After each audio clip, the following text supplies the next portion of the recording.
Jésus, mon ami, ce matin je prie que je sois un humble chrétien. Je te remercie pour ton Saint-Esprit qui me fait chanter ce refrain. Avec toi aujourd'hui tout ira bien. Tu enverras mon ange gardien. Jésus, mon ami, ce matin je prie que je sois un humble chrétien. Je te remercie pour ton Saint-Esprit qui me fait chanter ce refrain. Ta parole transforme tout mon cœur. Pour moi il n'y a rien de meilleur. Jésus, mon ami, ce matin je prie que je sois un humble chrétien. Je te remercie pour ton Saint-Esprit qui me fait chanter ce refrain. Ta parole me rend obéissant. Je suis heureux d'être ton enfant.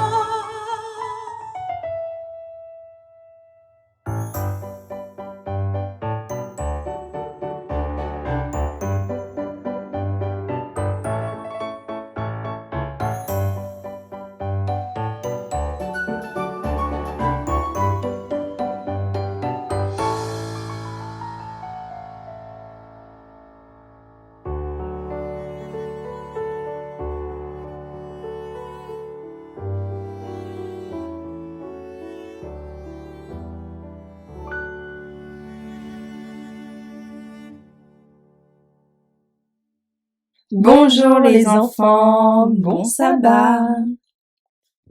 Imaginez que votre meilleur ami veuille faire quelque chose de mal, comme voler un objet dans la classe ou insulter l'un de vos camarades. Que feriez-vous? Prendriez-vous son parti, même si vous savez que c'est mal? Si, pendant la récréation, certains enfants commencent à se battre ou à se faire mal, que feriez-vous? Est-ce qu'il vaut mieux s'amuser avec eux ou prévenir un adulte pour arrêter le problème? Dans la Bible, Aaron était le frère de Moïse. Mais quand il a laissé les gens à adorer le veau d'or, est-ce que Moïse aurait dû le laisser faire parce que c'était son frère? Ou est-ce qu'il valait mieux écouter Dieu et ses règles? Eh bien, voyons comment Moïse a réagi dans cette histoire. Et si il a manifesté de l'humilité? L'histoire se trouve dans le livre d'Exode, le chapitre 32. Après avoir conduit les enfants d'Israël hors d'Égypte par la puissance de Dieu, Moïse monta sur la montagne du Sinaï pour recevoir les tables de la loi, qui contenaient les commandements de Dieu pour son peuple. Cependant, pendant l'absence de Moïse, le peuple d'Israël se tourna vers l'idolâtrie et créa un veau d'or pour l'adorer. Cela représenta une grave transgression de la part du peuple, car ils se détournèrent de la véritable adoration de Dieu pour vénérer un objet fait de leurs propres mains. La Bible dit, en Exode 32, le verset 7 à 14, « Alors l'Éternel dit à Moïse, « Va, descends, car ton peuple que tu as fait monter hors du pays d'Égypte s'est corrompu. Ils se sont bientôt détournés de la voie que je leur avais prescrite. Ils se sont fait un veau de fonte, se sont prosternés devant lui ont sacrifié et ont dit, « Voici tes dieux, ô Israël, qui t'ont fait monter du pays d'Égypte. » L'Éternel dit aussi à Moïse, « J'ai regardé ce peuple, et voici, c'est un peuple au cou roide. Or, maintenant, laisse-moi faire, que ma colère s'enflamme contre eux, et que je les consume, mais je ferai de toi une grande nation. » Alors, Moïse supplia l'Éternel son Dieu et dit, « Pourquoi, ô Éternel, Pourquoi ta colère s'enflammerait-elle contre ton peuple que tu as fait sortir du pays d'Égypte avec une grande puissance et par une main forte? Pourquoi les Égyptiens diraient-ils: il les a fait sortir pour leur malheur, pour les tuer dans les montagnes et pour les consumer de dessus la terre? Reviens de l'ardeur de ta colère et te repens du mal que tu veux faire à ton peuple. Souviens-toi d'Abraham, d'Isaac, d'Israël, tes serviteurs, auxquels tu as juré par toi-même en leur disant: je multiplierai votre postérité comme les étoiles des cieux, et je donnerai à votre postérité tout ce pays dont j'ai parlé. Et ils le posséderont à jamais. Et l'Éternel se repentit du mal qu'il avait dit qu'il ferait à son peuple. Le verset 15. Alors Moïse retourna et descendit de la montagne, les 2 tables du témoignage en sa main. Les tables écrites des 2 côtés, elles étaient écrites sur l'une et l'autre face. Et les tables étaient l'ouvrage de Dieu. L'écriture aussi était l'écriture de Dieu gravée sur les tables.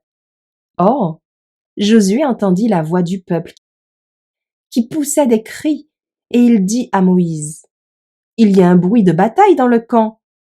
Et Moïse dit: ce n'est ni un bruit de cri de victoire, ni un bruit de cri de défaite. J'entends un bruit de chant. Et lorsqu'il fut près du camp, il vit le veau et les danses. Alors la colère de Moïse s'enflamma, et il jeta de ses mains les tables et les brisa au pied de la montagne. Puis il prit le veau qu'ils avaient fait, le brûla au feu, et le broya jusqu'à ce qu'il fût détruit, réduit en poussière, qu'il répandit sur l'eau, et il en fit boire aux enfants d'Israël. Et Moïse dit à Aaron: que t'a fait ce peuple, que tu aies attiré sur lui un si grand péché? Et Aaron répondit: que la colère de mon Seigneur ne s'enflamme point. Tu sais que ce peuple est porté au mal. Ils m'ont dit: fais-nous des dieux qui marchent devant nous, car ce Moïse, cet homme qui nous a fait monter du pays d'Égypte, nous ne savons ce qui lui est arrivé. Alors je leur ai dit que ceux qui ont de l'or s'en dépouillent, et ils me l'ont donné, et je l'ai jeté au feu, et il en est sorti ce veau.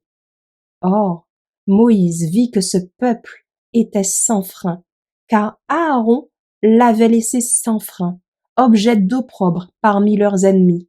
Alors Moïse se tient à la porte du camp et dit: à moi, quiconque est pour l'Éternel.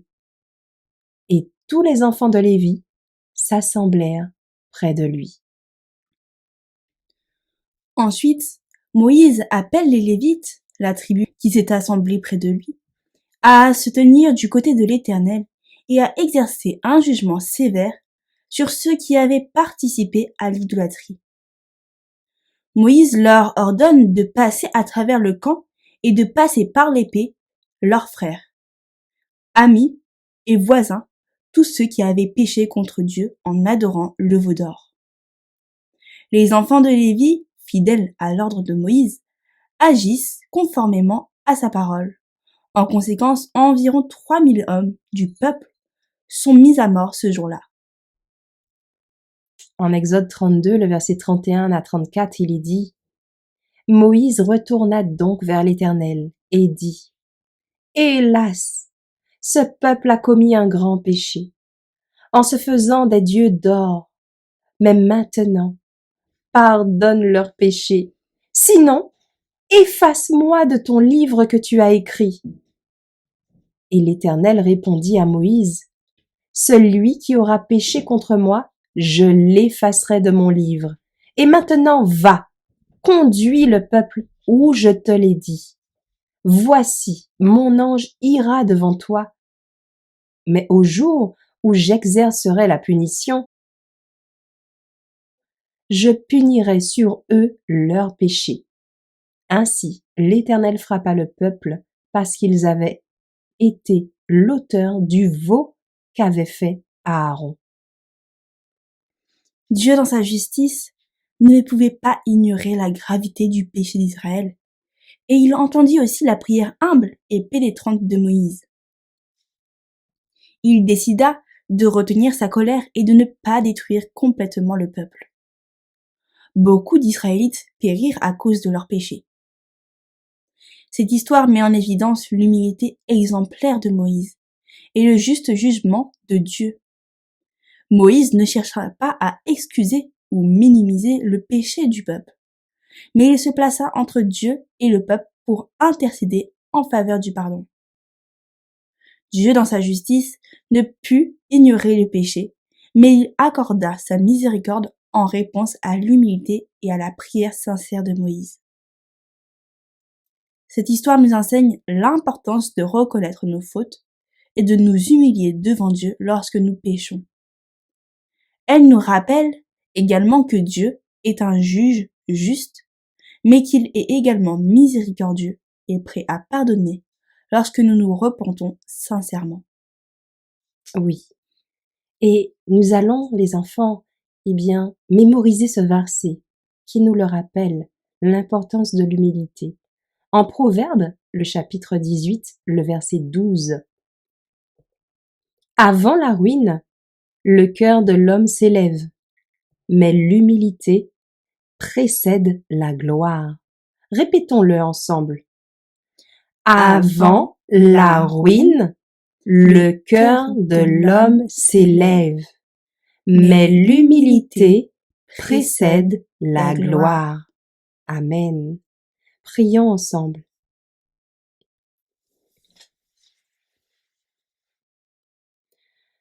Ô Père éternel, nous nous présentons humblement devant toi, reconnaissant nos fautes, reconnaissant nos erreurs. Comme Moïse, nous prenons la responsabilité de nos actes et nous reconnaissons que nous avons péché contre toi. Nous nous repentons sincèrement de nos transgressions et nous cherchons uniquement ton pardon. Seigneur, nous sommes conscients que nous avons besoin de ton amour, de ta miséricorde. Nous savons que tu es un Dieu plein de compassion, de grâce, et prêt à accorder le pardon à ceux qui se tournent humblement vers toi. Nous te prions, nous te supplions de nous pardonner nos péchés. Apprends-nous à marcher humblement devant toi. Aide-nous à reconnaître nos faiblesses, nos imperfections, pour que nous puissions grandir en toi. Fais-nous grâce de ton Esprit Saint, qui puisse ainsi nous guider sur le chemin de la repentance, de la transformation, et que nous puissions vivre en accord avec ta volonté. Père céleste, nous te prions de nous accorder la grâce de l'humilité pour nos pensées, pour nos paroles et pour nos actions. Permets-nous de ne jamais oublier ta grandeur et notre dépendance de toi, et que ton amour et ton pardon puissent remplir nos cœurs afin que nous puissions le témoigner de ta bonté et de ta grâce aux autres. Nous te prions également pour le moment d'étude qui va suivre. Et toutes ces grâces, nous te les réclamons au nom de Jésus, notre Sauveur, médiateur. Amen.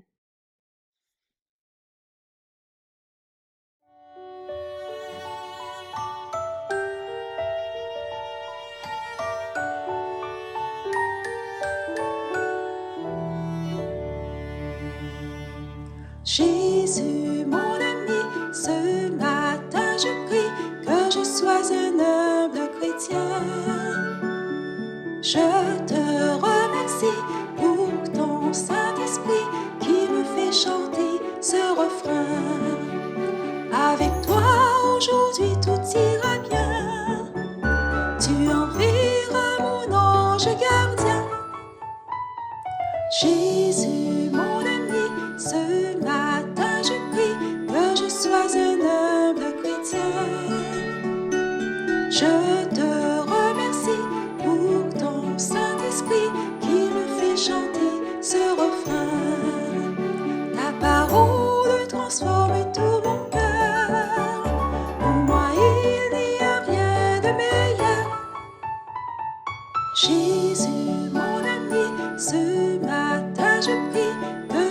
sois un humble chrétien.